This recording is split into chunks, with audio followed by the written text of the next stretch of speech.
Tila isa-isa ng sinisingil ang mga nambibintang kay Vice President Sara na isa daw kurap. Isa, si Representative Arnan Panaligan ng Oriental Mindoro 1st District na sanay lilitis kay Vice President Sara sa sanay magiging impeachment trial. Isa siya sa mga House Prosecutor. Abay sangkot pala sa korupsyon sa flood control. Matapos ibulgar ni Senator Ping Lacson ang umano'y anomalous flood control projects sa Oriental Mindoro. Bagamat hindi binanggit ni Lacson ang pangalan sa talumpati, lumitaw ito sa slide presentation na ipinakita sa session hall na nagpapakita ng accomplishment report ni Representative Arman Panaligan kasabay ng banner ng Agila o aksyon ng gobyerno at inisyatibo sa larangang lehislatura.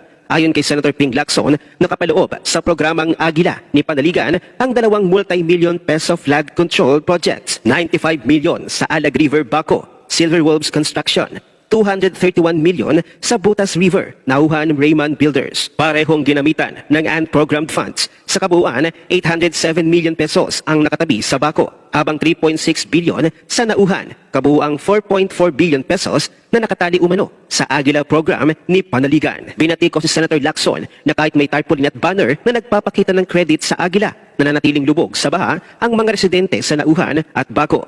Dagdag pa niya, kung inaangkin ng kongresista ang proyekto, dapat akuin din ito ang pananagutan sa kapalpagan. Heto pa ang palisot ni Representative Arnan Panaliga. Ang sulat ay